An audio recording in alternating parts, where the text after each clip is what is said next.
ଜାତୀୟ ସ୍ତରୀୟ ତିପାରାତ୍ର ଗୋଶାଳା କପ୍ କ୍ରିକେଟ ଟୁର୍ଣ୍ଣାମେଣ୍ଟ ବାରିପଦା।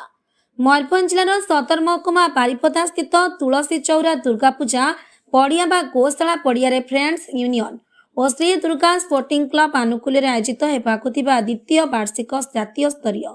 ଦିବାରାତ୍ର ଗୋଶାଳା କପ୍ କ୍ରିକେଟ ଟୁର୍ଣ୍ଣାମେଣ୍ଟ ପାଇଁ ସମସ୍ତ ପ୍ରକାର ପ୍ରସ୍ତୁତି ଶେଷ ହୋଇଯାଇଛି ବୋଲି ଆୟୋଜନ କମିଟିର ସଭାପତି ସୌମ୍ୟରଞ୍ଜନ ମିଶ୍ର ଆଜି ଏକ ସାମ୍ବାଦିକ ସମ୍ମିଳନୀରେ ପ୍ରକାଶ କରିଛନ୍ତି। ଚଳିତ ମାସ 15 ତାରିଖରୁ ମାର୍ଚ୍ଚ 1 ତାରିଖ ମଧ୍ୟରେ ଅନୁଷ୍ଠିତ ହେବାକୁ ଥିବା ଏହି ଟୁର୍ଣ୍ଣାମେଣ୍ଟରେ 10ଟି ଦଳ ଅଂଶଗ୍ରହଣ କରିଛନ୍ତି ବୋଲି ସାଧାରଣ ସମ୍ପାଦକ ଗଦାଧର ନାୟକ ପ୍ରକାଶ କରିଥିଲେ। ପ୍ରତ୍ୟେକ ଦଳରେ ଜଣେ ରାଜ୍ୟସ୍ତରୀୟ ଓ ଜଣେ ଜାତୀୟ ସ୍ତରୀୟ ନାମୀଦାମୀ ଖେଳାଳି ରହିଛନ୍ତି ବୋଲି ଜଣାପଡ଼ିଛି। 15 ତାରିଖ ସନ୍ଧ୍ୟାରେ ଏହି ଟୁର୍ଣ୍ଣାମେଣ୍ଟ ରଙ୍ଗାରଙ୍ଗ କାର୍ଯ୍ୟକ୍ରମ ମାଧ୍ୟମରେ ଉଦ୍ଘାଟିତ ହେବା ସହ ଗୋଟିଏ ମ୍ୟାଚ୍ ଅନୁଷ୍ଠିତ ହେବ। ପୁରସ୍କାର ସ୍ୱରୂପ ଚମ୍ପିଆନ ଦଳ ପାଇଁ 2,50,000, ରନର୍ସ ଅପ୍ ଦଳ ପାଇଁ 2 ଲକ୍ଷ ଟଙ୍କା ପ୍ରୋତ୍ସାହନ ରାଶି ସହ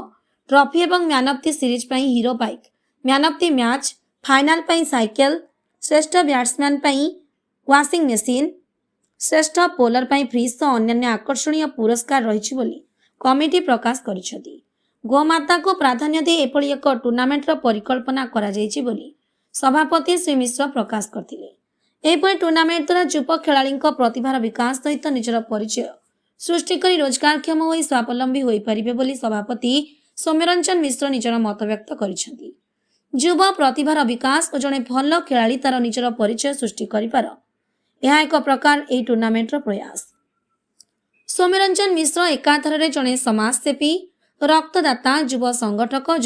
ଯୁବ ପ୍ରତିଭାବାନ ନେତା ଓ ତାଙ୍କ ଏବଂ ଫ୍ରେଣ୍ଡସ୍ ୟୁନିୟନ ଓ ଶ୍ରୀ ଦୁର୍ଗା ସ୍ପୋର୍ଟିଂ କ୍ଲବର ସମସ୍ତ ସଦସ୍ୟଙ୍କ ଏପରି ପ୍ରଚେଷ୍ଟା ସବୁ ମହଲରେ ବେଶ ପ୍ରଶଂସନୀୟ। ଯୁବପିଢ଼ି ତଥା ସମାଜ ପାଇଁ ଏହା ଏକ ନୂଆ ଦିଶା।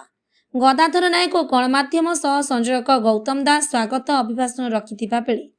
ଗଣମାଧ୍ୟମ ସଂଯୋଜକ ସୋମନାଥ ସିଂହ ଧନ୍ୟବାଦ ଅର୍ପଣ କରିଥିଲେ। ଅନ୍ୟମାନଙ୍କ ମଧ୍ୟରେ କମିଟିର ଉପସଭାପତି ରତିକାନ୍ତ ଦାସ, ସାଂଗଠନିକ ସମ୍ପାଦକ ସରୋଜ ଶତପଥୀ,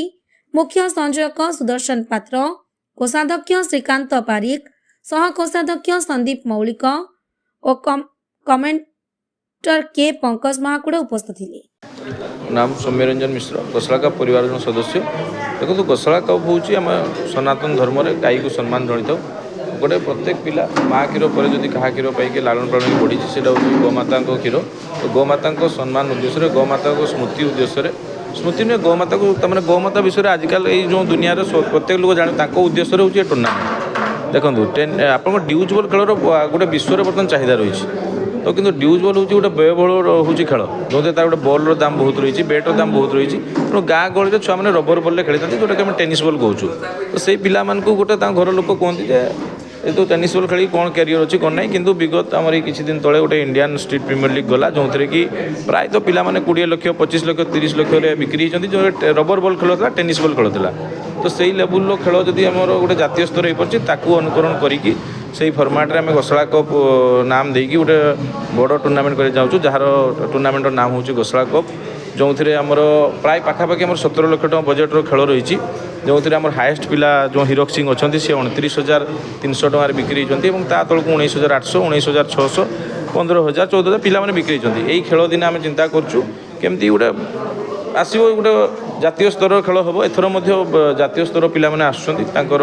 रहा खाଇବା व्यवस्था रही विभिन्न प्रकार सब फैसिलिटी रही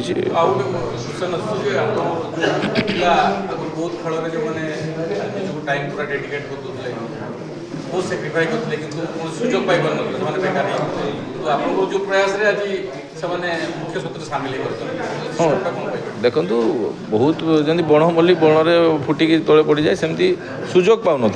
150 कोटी लोक 11-12 जन खेलवा हूँ बहुत कष्ट था ड्यूज बॉल किंतु रबर बॉल जो गोटे सुजोग तैयारी आम टूर्णामेंट को देखिए आहरी बहुत टूर्णामेंट हम जो कि गाँव में खेलुवा पिला सुजोग पाइपर और यही खेल गोटे कैरियर हो पार बोली तमें गोटे उदाहरण सृष्टि हो आम आशा और विश्वास निज गुजराण बंटाई पार आज्ञा।